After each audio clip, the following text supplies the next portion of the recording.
in New York City with the intention of giving an opportunity to people in all cultures, people who speak every language of the world, to have access to the process of devotional service or bhakti yoga, especially as inculcated by the literatures known broadly as the Vedas, and most specifically the Bhagavad Gita. Srila Prabhupada had inaugurated his movement. He got traction in New York, San Francisco, and several other cities, and then it spread to Europe. And when he had gone to London and was interviewed upon his arrival, the reporter asked why he had come to England, and he said that the British had been in India for over 200 years, and they had taken many things from India. He said, but you forgot one thing. You forgot to take the Bhagavad Gita. So I've come here to give you what you forgot to take. Which reminds me, once my friend, a god brother, whose father bought him a new car in St. Louis, Missouri, where we lived, and we needed a car to go back and forth to do our service, which at that time was at Lambert Field, the airport in St. Louis. And yeah, it was a Caprice Classic. His father worked for Ford, and he got him that car. We kept a lot of books in the trunk, several cases of the Bhagavad Gita were always there. And there were quite a few other things in the car because we practically lived out of it, driving back and forth. And one morning I noticed that instead of his car being parked in the parking lot, there was just a little pile of glass. That means that somebody broke the window and stole the car. So I called him up. He lived across the street from the temple, and told him that his car had apparently been purloined. And we got it back a couple weeks later. Someone had taken it for a joyride, and they also stripped everything in the car that was sellable anywhere else. But the only thing they left were the books in the trunk.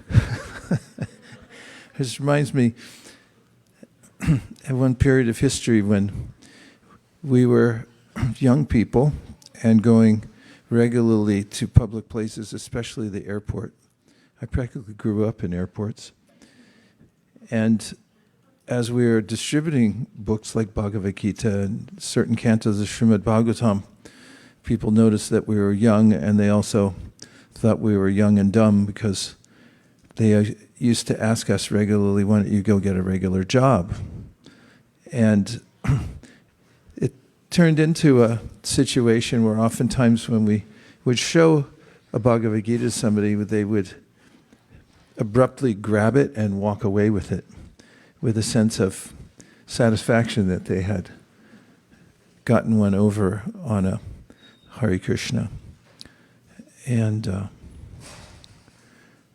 we mentioned it to Prabhupada in Vrindavan in 1975 that this was going on. His response was, lucky thief.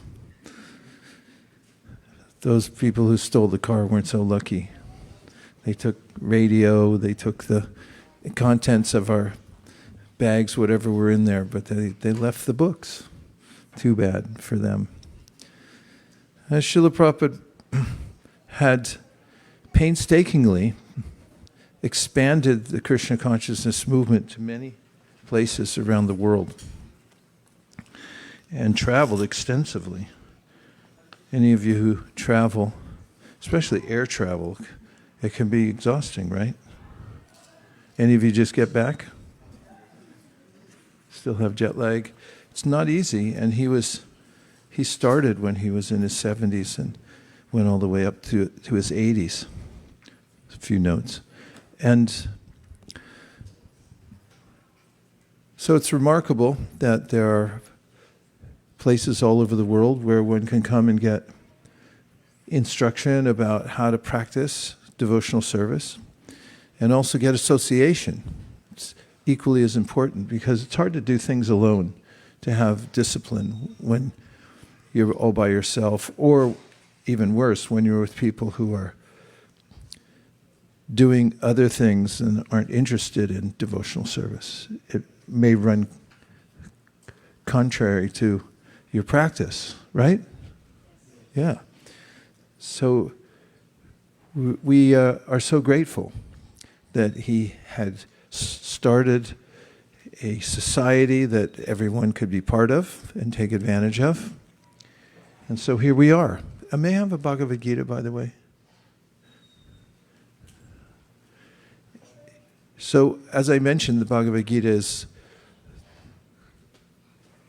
one of the main books of the Hare Krishna movement. It's one of the main books of any spiritual practice.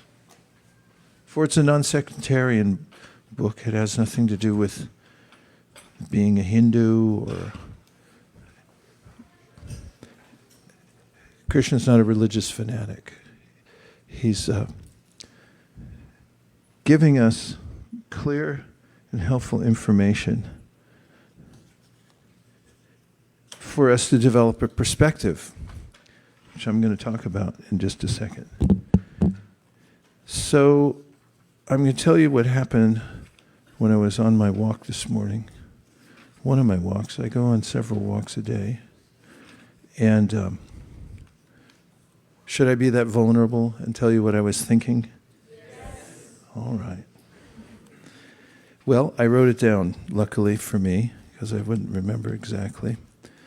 I said, as I was thinking about things and about my life and about duties I had to do, and there can be some sense of angst in thinking about so many things. Yes or yes? So we have a lot to do. We're not sure how we're going to get them all done, or if we're going to do them in the proper way, or if we even know how to do them, or if we even want to do them. So all those things converge in the life of a normal human. It's complex. And this thought grew in me. It has actually been growing over the last few days, but it came to a conclusion as of walking.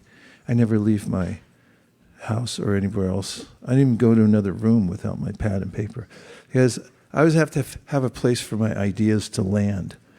And it's the greatest tragedy for me if I get an idea and then I think, and then I'm lazy for half a second and I think I'll get it later. I don't want to go back in. And then later it's gone. And you tell somebody, I saw a UFO, and they go, yeah, right, sure. You got to get a picture of it.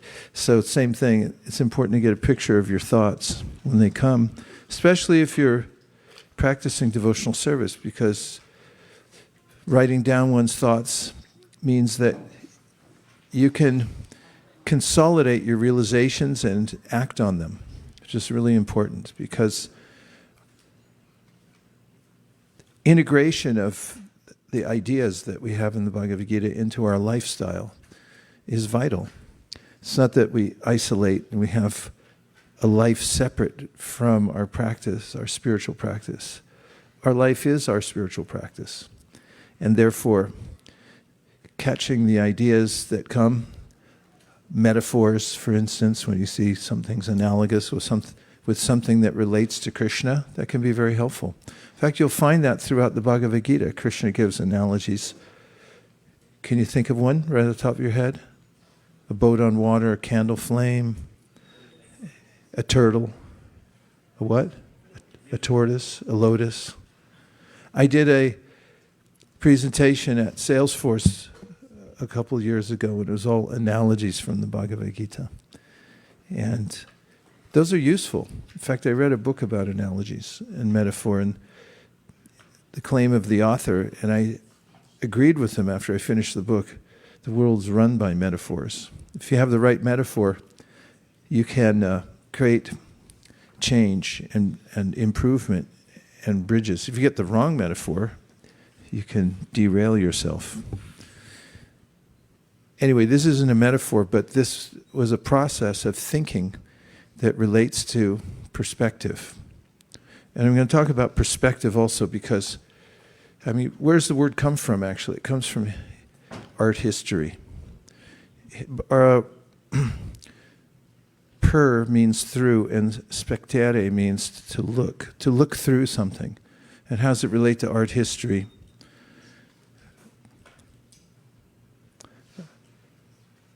People started experimenting with art and drawing. And they discovered much that they could use in their in life, metaphors, for instance. And the invention of perspective came in Renaissance art. Filippo Brunelleschi in 1420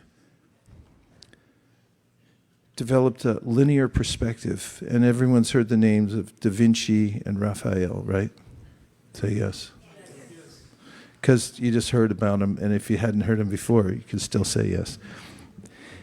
There are three major discoveries that they had: vantage point, horizon line, and vanishing point. These are all terms that deal with drawing, painting, and the history of art. Does anybody here study art history? Yeah, right. Sure, Vaish.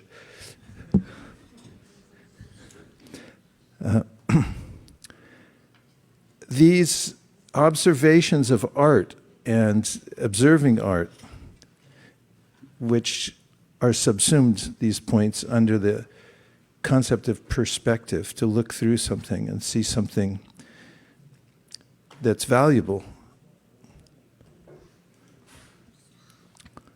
These 3 points, vantage point, horizon line, and vanishing points, lead to a metaphor or understanding of how humans receive reality in general. And I wrote this quotation down from some of the research I was doing that says, life events are like objects in a painting. When we stand too close to them emotionally or mentally, they appear overwhelming and distorted. So how does that relate to art? There's the principle of the vanishing point. Is anybody familiar with this term? If you stand on a railroad track, you know about it, and you look at the railroad track going off into the distance, you'll notice that it converges into one point. Or if you look at any complex scene, the farther you can see, the smaller the items become, and there is a point at which they become one-pointed and contained within one area. That's called the vanishing point. They all meet in one place. Of course, if you're looking down a railroad track and it appears to get narrower, that's not physically what's happening, because hopefully. But it's a perspective. And one of the life lessons that the Bhagavad Gita gives is about perspective. So that's just a setup, idea of perspective, where it comes from, and so forth. And now I'm going to read you what I wrote. I wrote, stopped in the middle of the sidewalk and wrote it down. Pretend you're dead. And now, as an observer of your past life, you're going about correcting anything you did wrong and collecting the lessons and compiling the things you did right. I had this visceral sense of what would it be like to just not be so close to everything that's happening that I feel overwhelmed by it and see all the complexity of it. And one of the perspectives Krishna gives in the Bhagavad Gita, let me see if I can connect this for you, is at 271. A person who has given up all desires for sense gratification, who lives free from desires, who has given up all sense of proprietorship and is devoid of false ego, he alone can attain real peace. Now, how does that relate with being dead? I mean, I've jokingly said before, due to certain periods in my life when the duties I was performing seemed so rigorous. Someone once asked me, I remember I had just arrived at Govardhan Hill, ready for our annual retreat there, and they said, how is it being temple president? And I said, it's really nice because I don't mind dying. The idea of death sounds pretty good.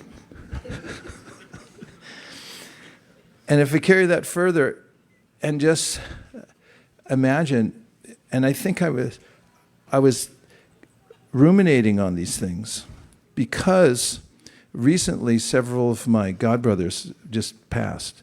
I mean, I had my really good friend Paramhamsa, who lived up north, and his wife I was communicating with him in the day, and his wife wrote the next morning and said, he just left.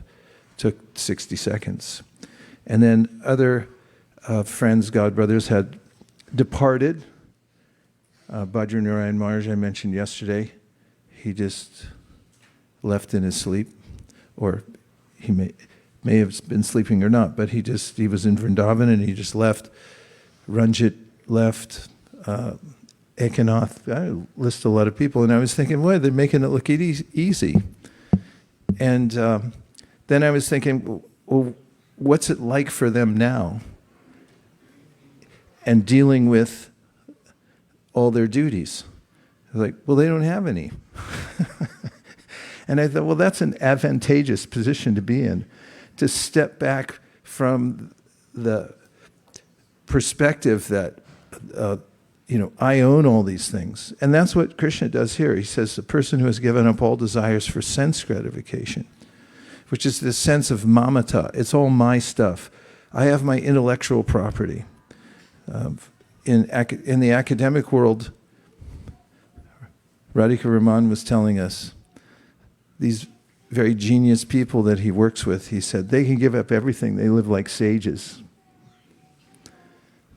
Except for one thing, they can't give up their intellectual property. They're so attached to it, they'll die for it. And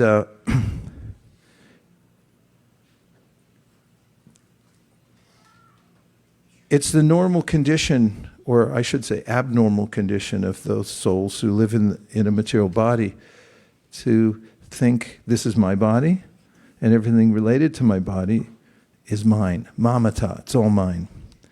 This is called ahankar, false ego. We actually have nothing to do with this body. And at one point, Krishna says in the Bhagavad Gita, Utkramantam stitam vapi bhunjanam bhagvananvitam.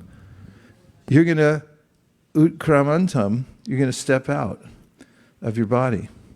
And as I see my colleagues, friends, loved ones, my parents are gone, stepping out, I think, okay, well, that's what everybody does.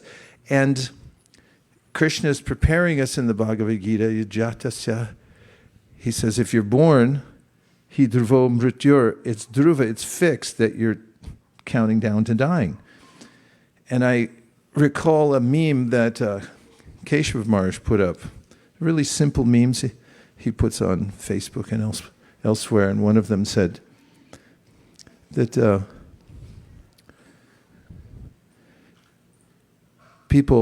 when people die, everyone acts really surprised. He said, but it's the only dhruvor, it's the only fixed thing. Everything else you could be surprised about, but not all of a sudden dying, because that's what's going to happen. And so this isn't macabre, it's reality. It's coming to a perspective, a different perspective, where there's a vanishing point, where you take yourself out of the position of the doer.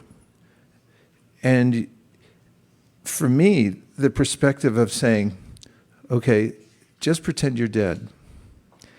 And then think of, now deal with everything that was there in your life. And I felt a sense of relief that I'm dealing with everything in a dispassionate way.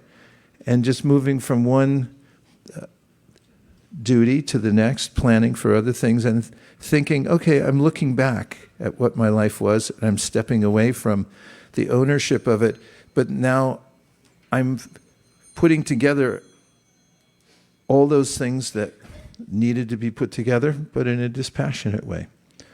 And I'm also extracting dispassionately any of the lessons that I could take from this opportunity of being a soul in a body interacting with the world. These are not original thoughts. I mean, it was an original thought I just gave you that I was walking down the sidewalk and I wrote it down. That really did happen. And I still feel like that now. It's lasted all day long, that perspective. And I can say it was very refreshing. But I was doing a little research about the idea because I had heard somebody attribute the idea of die to live to Immanuel Kant, the philosopher. Well, AI didn't agree with me. He said, well, not exactly. That's not what he said. But there are other people who said the same thing, and here are a few of them. One of the Stoics, which is a group of philosophers, said, let us prepare our minds as if we'd come to the very end of life. It's an old thought. The Sufis, die before you die. Immanuel Kant, this is AI's opinion. Didn't take time to go into all the details. But his is related. He said, act from duty independent of personal inclination. This is very Bhagavad Gita-esque. He said, detach from outcomes. Make sure your intention is pure and sincere. But detach from the outcomes. Because what can we do other than our best effort in each circumstance? It's a kind of dying, giving up the false ego that I control this and I own it. And that's our problem, as Krishna presents in the Bhagavad Gita.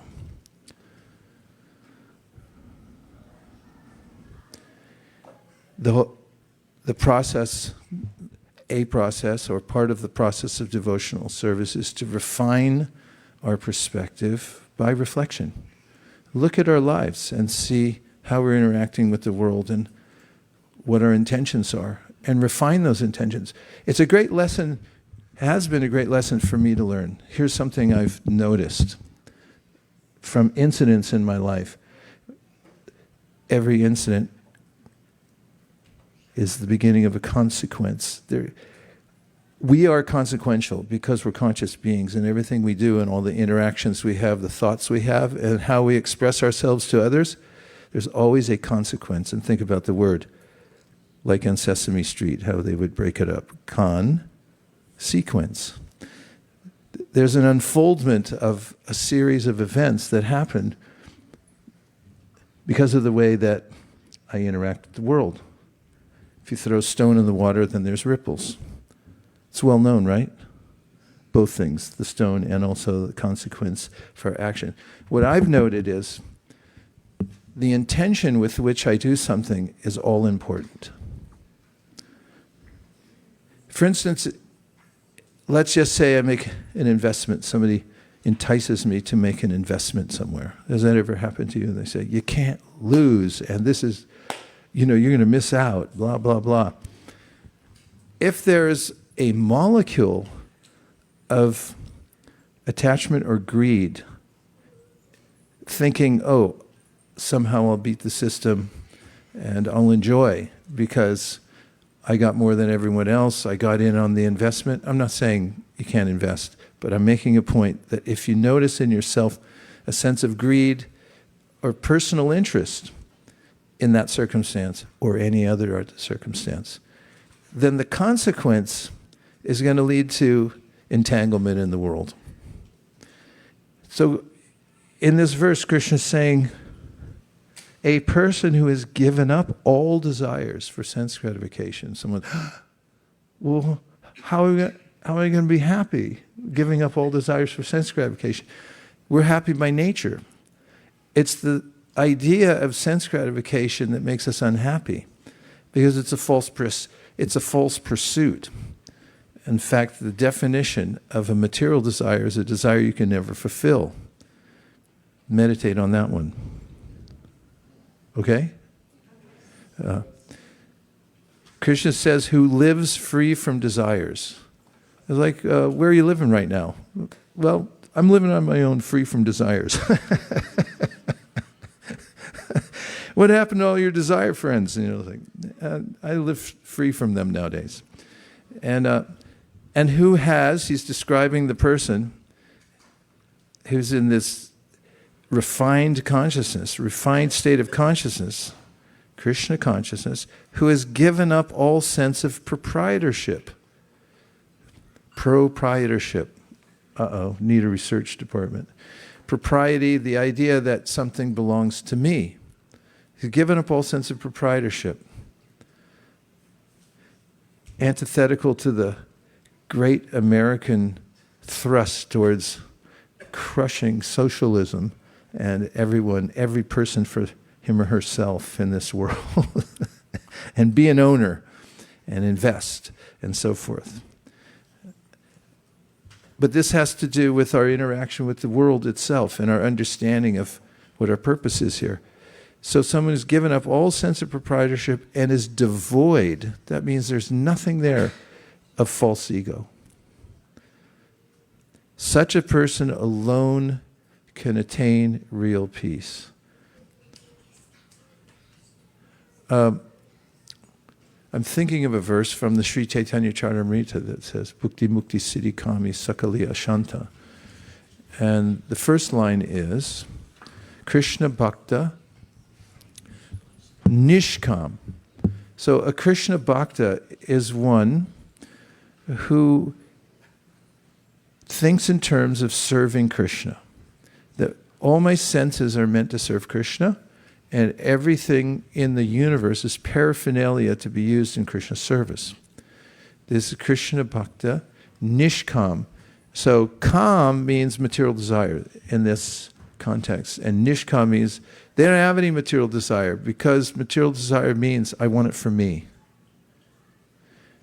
Atta eva shanta means that therefore that person is what?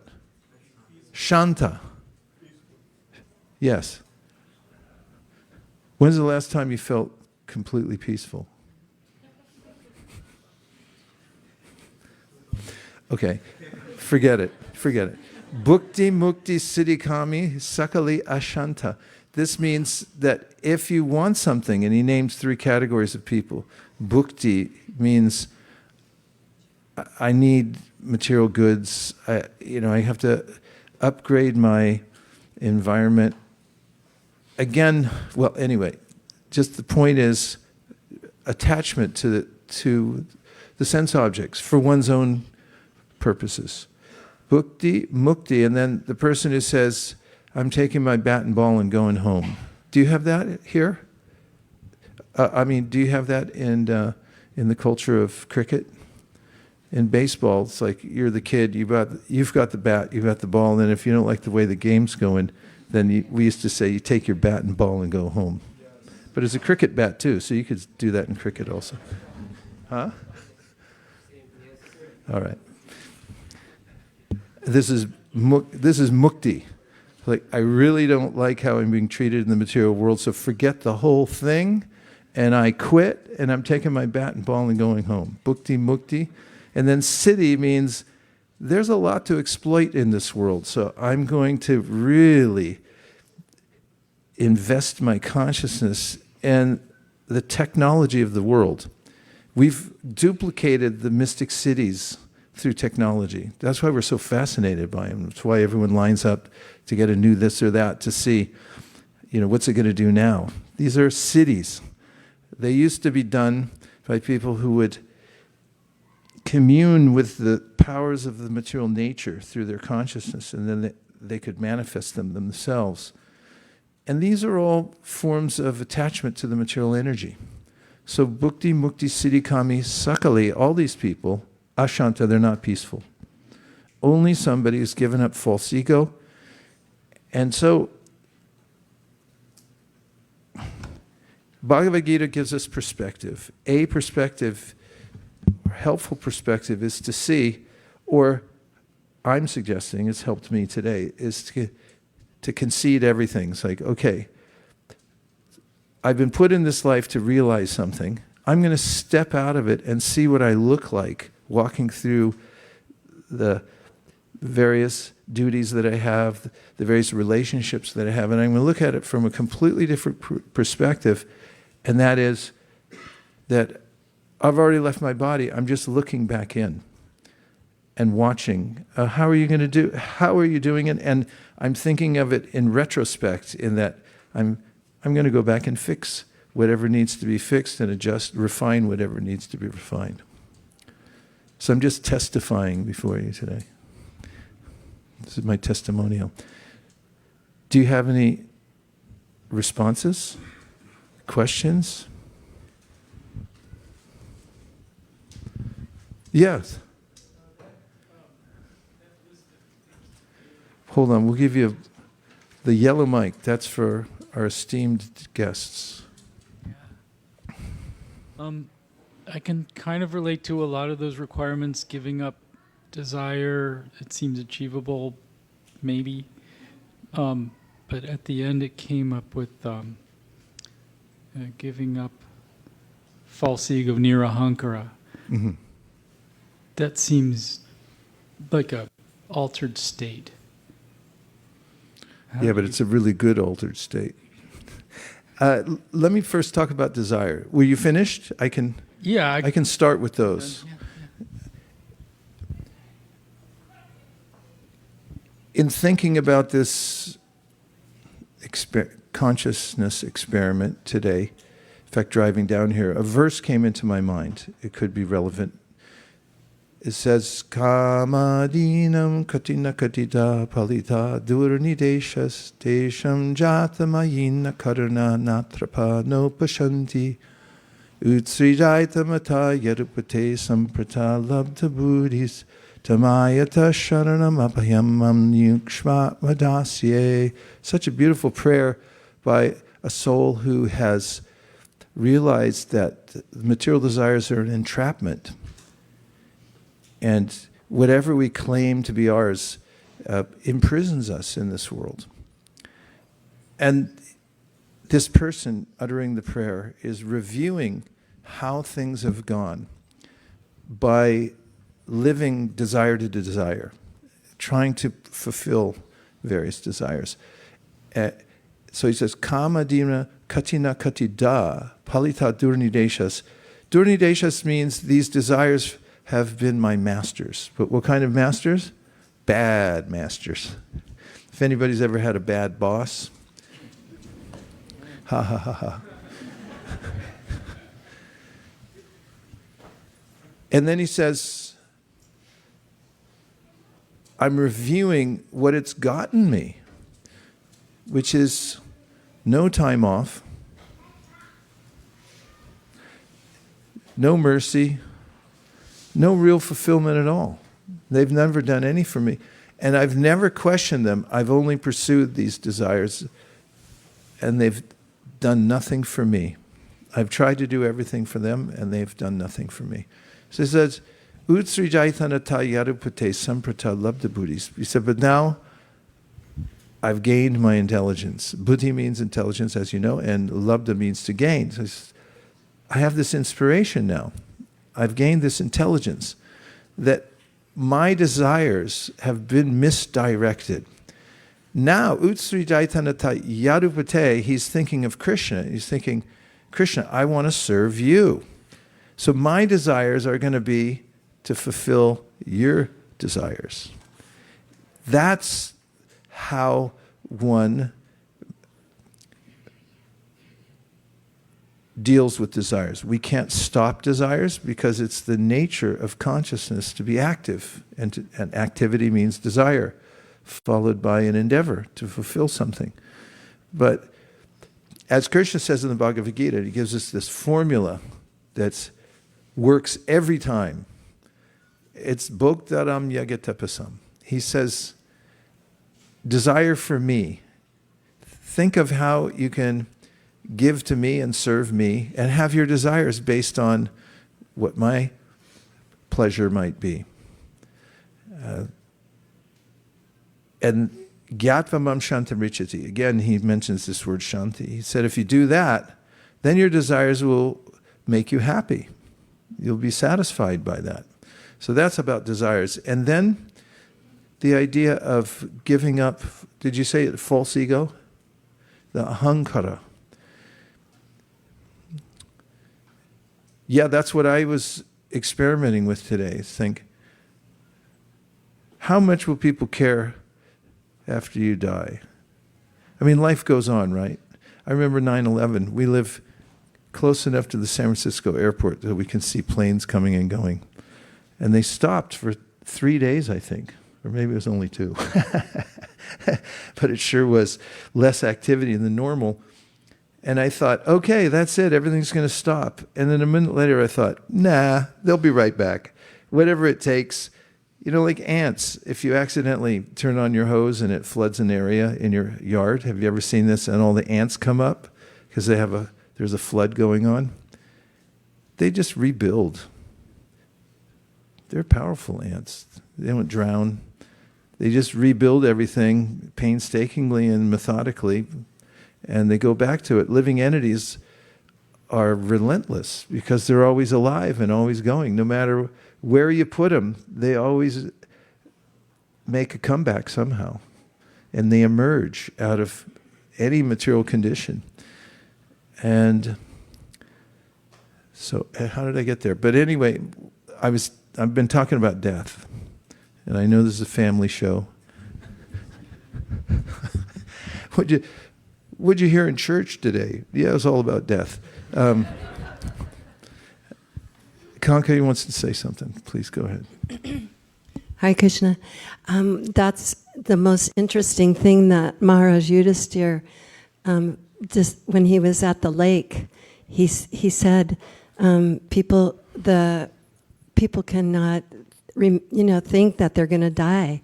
They go on and on and on, and they don't realize that, like you said, when you're born, that's the sure thing is that we're going to die.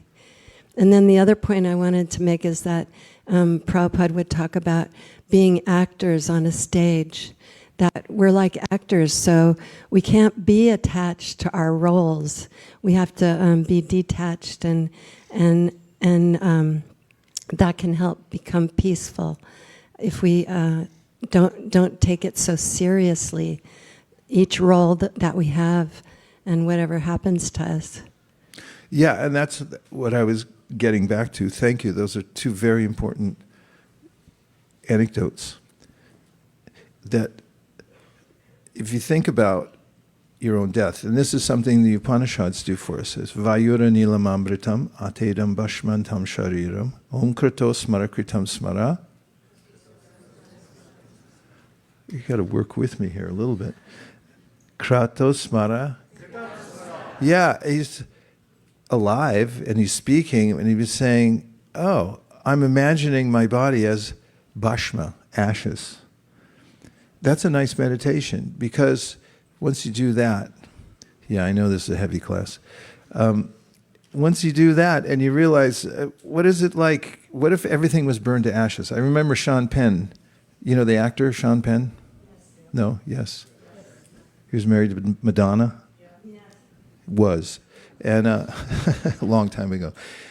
His house burned down in Malibu. There was a big fire there. And he was on public radio, and it was an interview with Terry Gross, and she was asking him, so your house burned down, what was it like? And he goes, well, all those nagging duties you're supposed to do and all the papers, and you have notebooks full of stuff, and the to-do list piled up, and you got so many things that you're supposed to deal with, and all those drawers you wanted to clean out? She goes, yeah. He goes, I don't have that anymore. I'm not advocating for nihilism, just like wipe everything out, but I am about changing perspective. And your point about the false ego, it's practice seeing what the Upanishad says. Like, what if my body turns to ashes? how does life go on after that? In fact, there have been books and writings where people come back and they visit themselves after their own demise. I think some of it's one of the themes of It's a Wonderful Life. Yes or yes? Yes. Nobody's seen that, except for Malini and a couple of people, because I told them to. Person feels completely overwhelmed by his life, and then he's just about to commit suicide, and an angel comes. And the angel's duty is to save him. So the angel, they're both standing on the bridge, the angel jumps in the water, and then he preempts his suicide attempt, so he jumps in to save the angel, and then the angel says, I'm going to show you what the world would have looked like if you were never born. And he takes him around and shows the consequence of his life. And there's a sort of otherworldly, out-of-body sense, because he's going around to all the places he knows and people, and seeing how different everything is. And nobody knows him, because he's not him anymore. He's taken out of the picture. So you got a different perspective. You view it from far away, and you see that vanishing point where everything becomes simple. And so there is a point at which we can realize that carrying the false ego around is complicating my life. And Chaitanya Mahaprabhu said, work on this. Trinad api sunichena toror api suhishnuna amanina amanadena kirtaniya sadahari, which basically means practice leaving your ego behind and see how your life is without false ego. You could practice that for an hour, right? 3 people said yes? Vedant's smiling like, what are you talking about? I don't know, that's what he's thinking. But what if you just left your ego behind? Say you go home and you're with your spouse and you left your ego behind. For 10 minutes. Could you do that? Would things change in your relationship if you left your false ego behind? And if I'm in a corporate scene, everyone's going, yeah, well, everyone will just take advantage of me. All right, so the whole world's going to take advantage of you anyway. Every microbe is trying to eat away at your flesh right now anyway. That's the nature of the world. But Lord Chaitanya said, you want a new perspective? You want to see the vanishing point where everything becomes simple? Give up your false ego. Practice this. He says it in the 15th chapter of the Bhagavad Gita. Nirmana moha jita sangha josha. The first word is he says, if you want to understand the world, he says, nirman. Leave that sense of man, that everything's mine. Leave it behind and see how you do. And the astonishing point is you do much better. The way you approach your work, the way you approach whatever happens to you, including reversals, becomes a lesson for you, because you're watching it from a dispassionate state. You're not fully absorbed in it and tied to it. It's like, oh, that happened to me, and why? And I'm a victim. And so these are powerful principles, and they're there for everyone in the Bhagavad Gita. Yes, Prue. We'll give you the honorary yellow mic.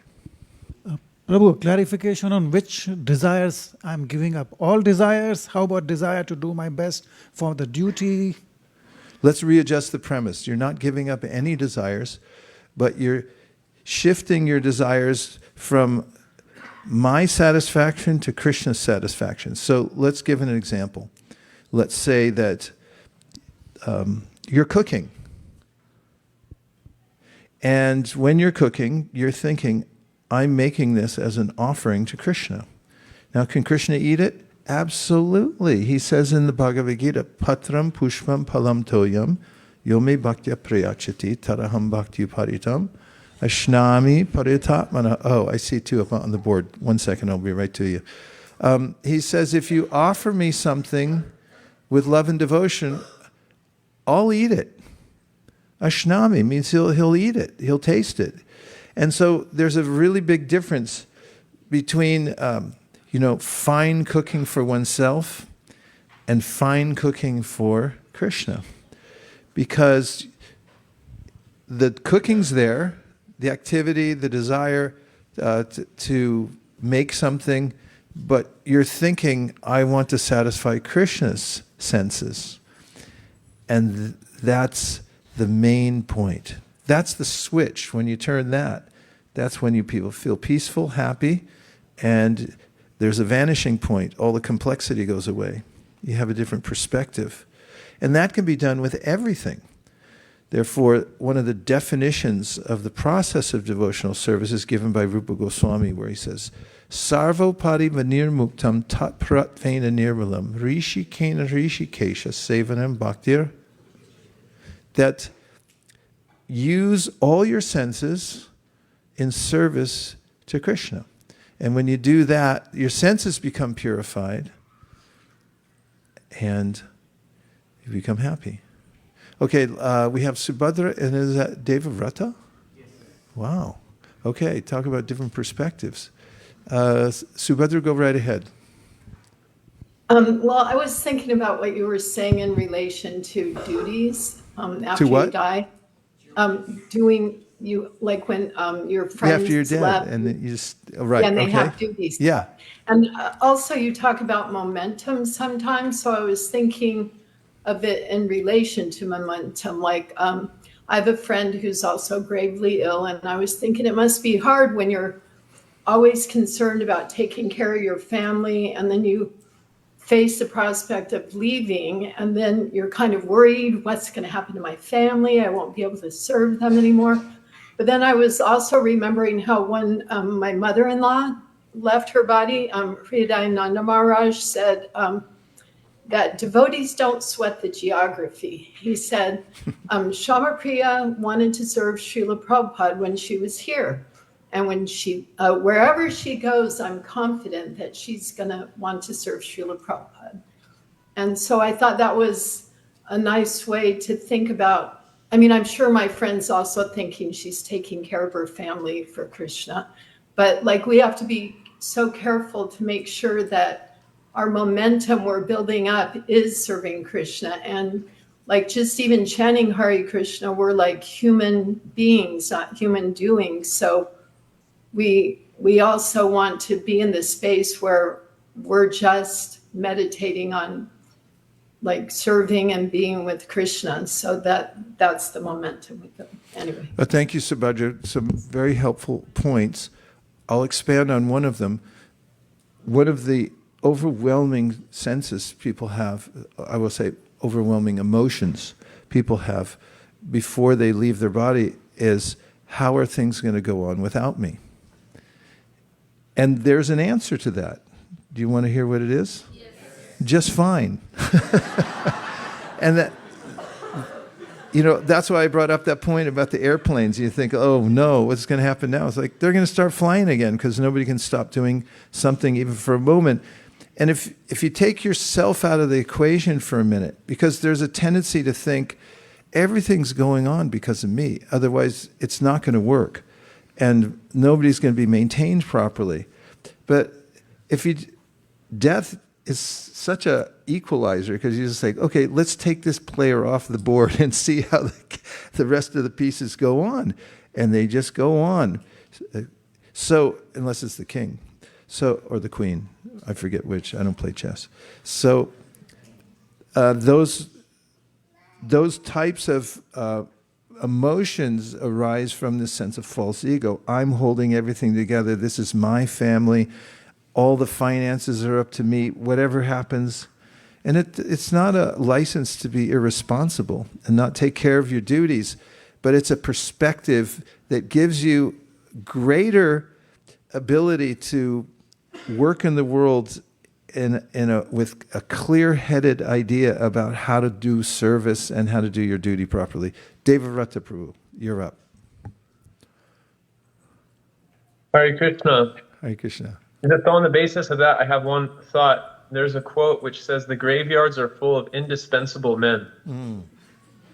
So I've thought of that after you explaining on Subhadra's point. But one thought that I was having this week was specifically in relation to Bhajan Ryan Maharaj's passing, because I've watched a few memorial services, specifically the one in Vrindavan in LA about him. And I was just thinking how many devotees were expressing how they would go on without the presence of such a person. And I was thinking how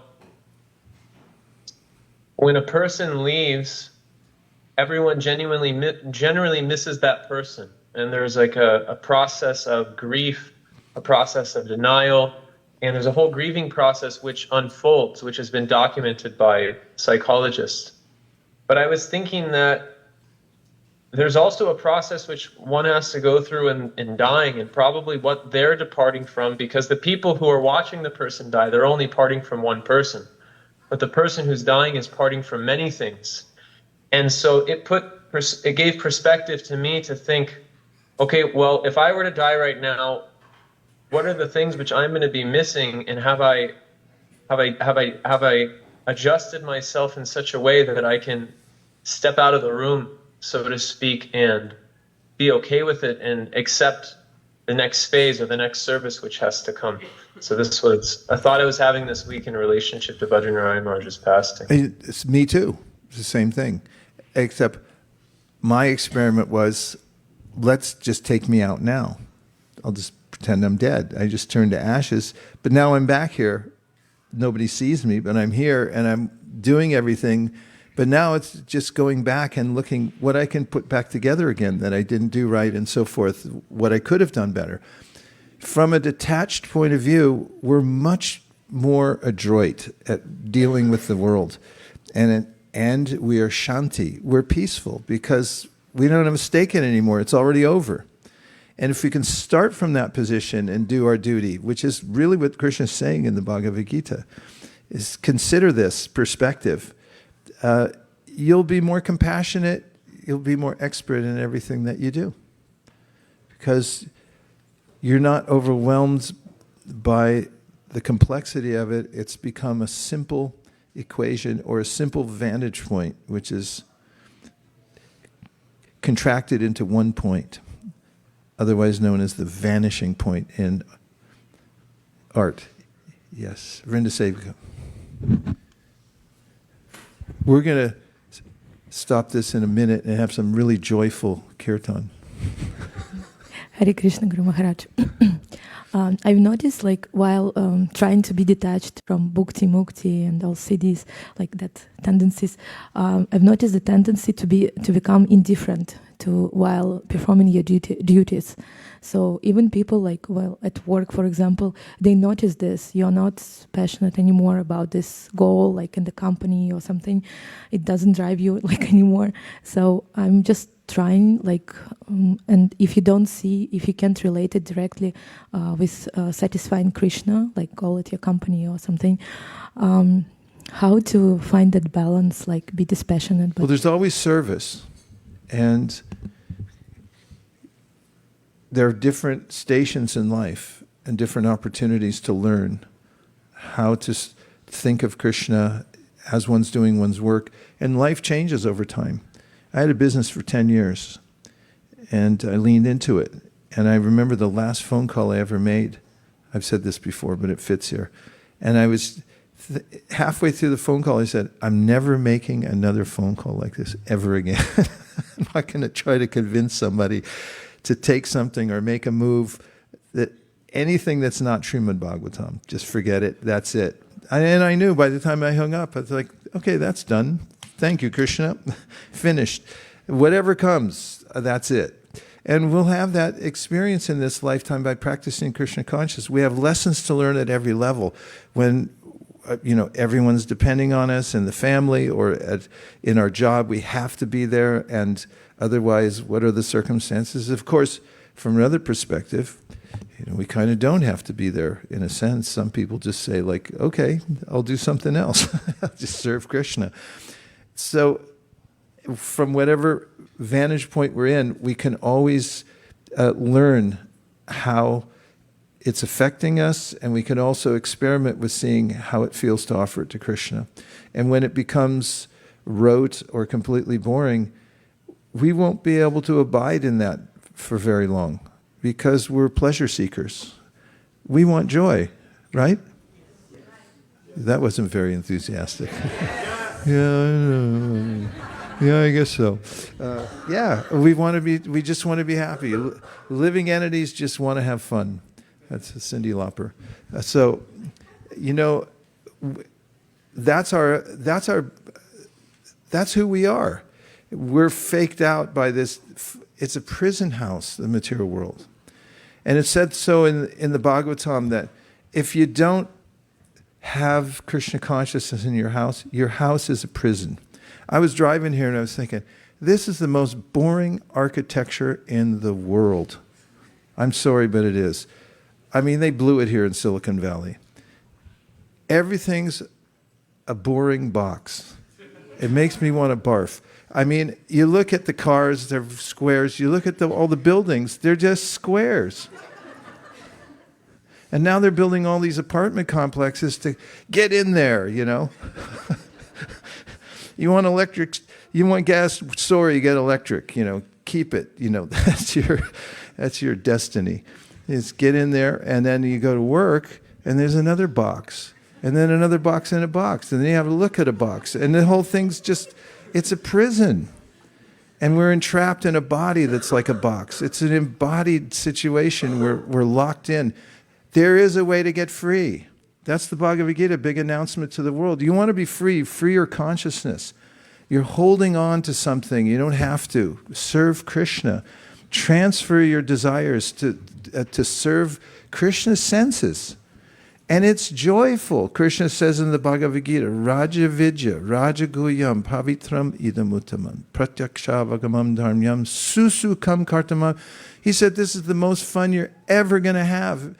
And it keeps increasing. It's Susukam Kartamavyam. It's eternally a pleasurable experience to be in Krishna consciousness. And that's what Srila Prabhupada brought.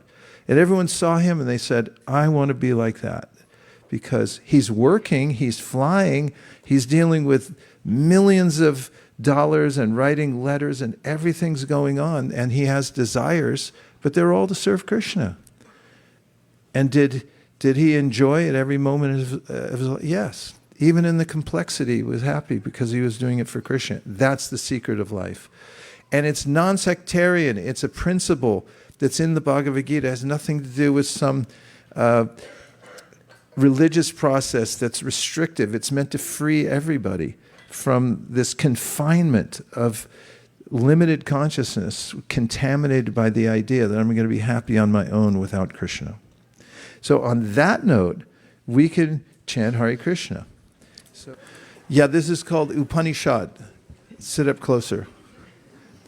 That's proximity is one of the spiritual practices. Move in as close as you can to the sound vibration. Well, we got our work cut out for us because we have to take care of our own minds and senses. That's a full-time job. And until we do that, then it's very difficult for us to lead or help others. If we put in an ounce of work a day on our own practice of Krishna consciousness, if we can experience some peace from handing over to Krishna what already belongs to him, and if we can experience our own sincerity each day, it's good to get back in touch with because something started us off on this path. And people often become waylaid because they forget what brought them in the first place and why they're doing it. In fact, not just in Krishna consciousness, in anything that we do, we can become unconscious and bored with the process and we want to move to something else. We have to get something. Spiritual practice is real, and what we're looking for is fully available, but it is helpful to put in the work. In fact, one of my favorite sayings, it's amazing how little you get done when you're not doing something. Because oftentimes we think about it, but we don't actually practice it. So it's okay to give yourself to this process. In fact, it's the most recommended thing that you can do, is take your time every day, plan it out. so that you don't miss this.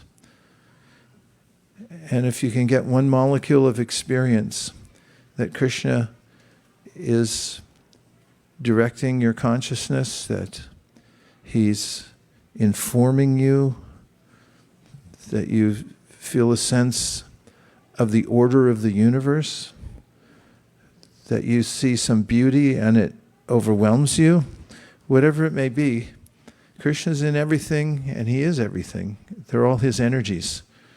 The only thing separating us is our own awareness of him. So Krishna consciousness is not something foreign to us. What's foreign is being in misery and being in anxiety. That's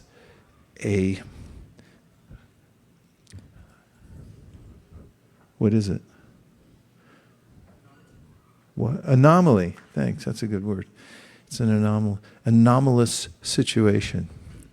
So, in a few minutes, we're going to practice one of the main tenets of bhakti, which is dancing. Tonight's a dance party. And we noticed when we traveled recently, those of us who went to South India, we were traveling around like a bunch of vagabonds from one place to another, staying wherever they put us, jumping in vehicles. We didn't even know where we were going. Well, we knew where we were going, but we didn't know how we were going to get there exactly. We just go. And one of the things that kept us going was we were reading in the Sri Chaitanya Charitamrita about Lord Chaitanya, who went to South India by himself, and everywhere he went, he danced. When he went to temples, he danced before the deities. It's a beautiful thing to do. Sometimes we isolate it and think, well, that's for, Bharatanatyam dancers. No, it's for everybody. The Bharatanatyam and the whole culture of dance everywhere comes from this sense of human expression of the heart. The aesthetic behind it is very beautiful. And spiritual practice should be visceral. One of the most visceral experiences is dancing for Krishna while chanting his names. So don't miss it. Some cultures, people, like oftentimes when we go to corporates and we do the Hare Krishna mantra, everyone sits there like this. They go, okay, let's get up and dance. And once they get up and dance, they go nuts because it's so nice. They go, you mean we can do this? No, it's recommended. So we're going to have a Hare Krishna dance party. We do this also down at Lytton Plaza. If you really want to have some fun, come on down, because once every month we have this huge festival down there, and people come off the street to dance. We have a big sign, a neon or a sign that's electric, and a digital. It announces "Never miss a chance to dance." And so a lot of people want to jump in because they don't get an opportunity. But here's our opportunity. This wood floor, notice, this is springy. It's got a little give to it. It's not marble hard. It's not going to hurt your feet. And if you want to dance step, it's really simple. I'll show you really quick. This is called the Swami. You just cross one foot over the other like this. Hare Krishna, Krishna Krishna, Hare Hare, Hare Rama. Can you see? You think you could do that? And there's other variations of it. But another thing, if you try putting your hands up, it opens your heart, and you can give your heart to Krishna. And if you have any complaints, just complain to Krishna. He's the only one who can fix anything anyway. So don't complain to other people. Just tell Krishna, my life is horrible. Could you please make me happy? And then he will. And you just put your hands in the air. And just now we're going to pick up all these asanas, put them back in all the containers. We'll roll up this rug really fast. And if you have a couple extra minutes when we finish that, then just introduce yourself to somebody that you've never met before. We have face recognition on these cameras, so if you're talking to a friend, we're going to bust you. And you'll be washing pots in a few minutes. Okay, we'll see you in a minute, right back here on the dance floor. Ladies on this side, men on that side, we'll see you there. Hare Krishna.